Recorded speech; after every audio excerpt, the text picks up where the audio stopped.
Bonjour. Je voudrais maintenant vous présenter une manière de programmer qui n'est pas intuitive mais très intéressante. Avant cela, il faut que je vous parle un peu de site web. Je vous ai dit dans la toute première Pythonnerie que Python faisait partie des langages utilisés pour programmer les sites web. Il y a par exemple un gestionnaire de contenu, c'est-à-dire en gros un programme pour gérer un site web, qui est très connu, Django, et qui est entièrement développé en Python. À quoi sert un langage de programmation comme Python sur un site web? Essentiellement, à créer dynamiquement ce que l'on appelle des pages HTML. Ce n'est pas mon but de vous parler en détail de programmation web. Mais si vous voulez voir à quoi ressemble une page HTML, c'est facile. Vous allez sur n'importe quel site, disons au hasard python.org, et vous demandez à votre navigateur de vous afficher le code source. C'est ce que le navigateur reçoit et qu'il sait comment afficher.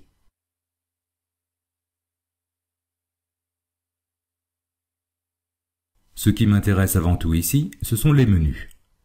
Voilà le code HTML pour le menu principal. Et si vous ne connaissez pas encore HTML, vous pouvez remarquer qu'il y a partout des mots-clés entre des signes inférieurs et supérieurs que l'on appelle des balises. Le navigateur ne les affiche pas, ce sont des commandes pour lui. Elles vont d'habitude par paire, la balise de fin commençant par inférieur, barre de division. Le menu est compris entre des balises UL, qui signifie Unordered List, liste non ordonnée. Chaque entrée dans le menu est entre des balises LI, pour list item, élément de liste. Et à l'intérieur de chaque paire de balises LI, on trouve une balise A pour anchor ou ancre. Cette balise indique un hyperlien, c'est-à-dire en général ce sur quoi il faut cliquer pour aller sur une autre page.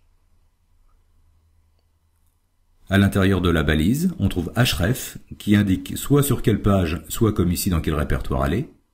Et entre les balises, on va avoir ce que le menu affichera et ce sur quoi on va cliquer. Je récapitule. Dans une page HTML, un menu c'est souvent une paire de balises UL, entre lesquelles on a une paire de balises LI par choix possible, et entre lesquelles une paire de balises A dit où l'on va, et ce qu'il faut montrer à l'écran.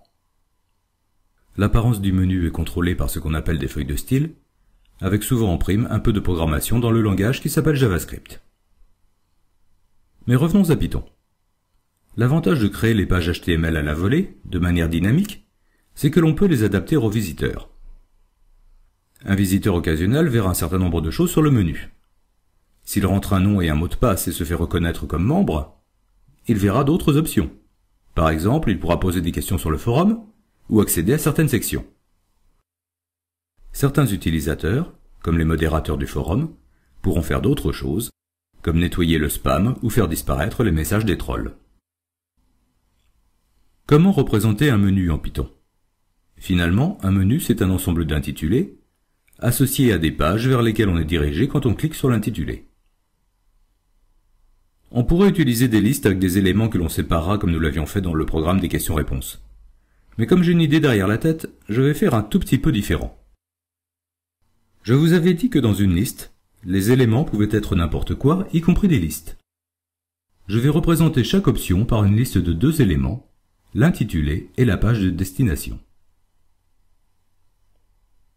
Vous voyez bien comment je peux représenter mon menu, et bien entendu ajouter et enlever les options à volonté, avec les opérations sur les listes que nous avons déjà vues. Il est facile d'écrire une fonction qui produit le bout de code HTML qui irait bien pour afficher ce menu. D'abord, la balise ouvrante UL, puis je boucle sur les options en récupérant les 2 éléments d'un coup, c'est une facilité d'écriture que permet Python. Puis pour chaque option, la balise ouvrante LI, la balise A avec l'adresse, l'intitulé, la balise A fermante et la balise LI fermante. Et en fin de boucle, la balise UL fermante. Je lance. Impeccable, cela a l'allure de ce que nous avons vu sur python.org. Mais maintenant, corsons un peu les choses. Et si l'on avait des sous-menus?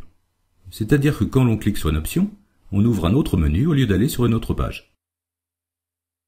Le côté apparition-disparition est généralement géré par du JavaScript.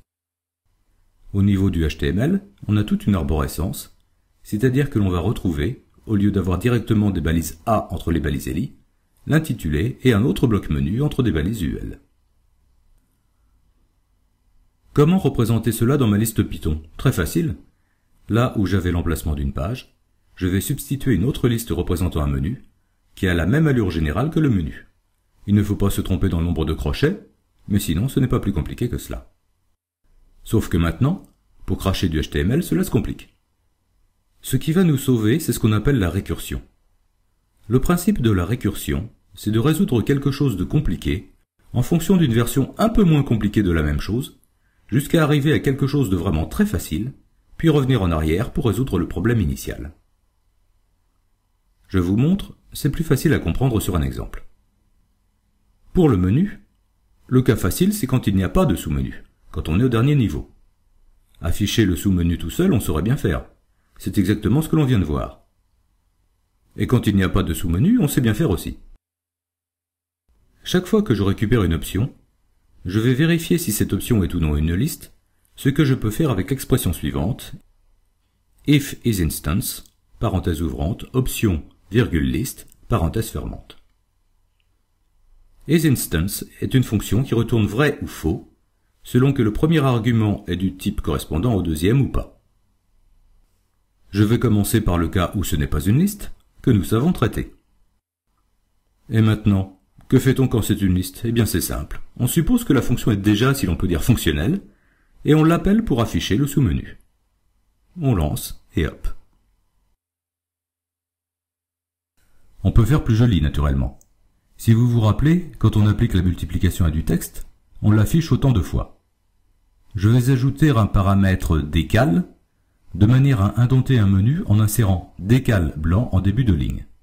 Cela ne changera rien pour le navigateur, mais cela donnera une page HTML plus lisible.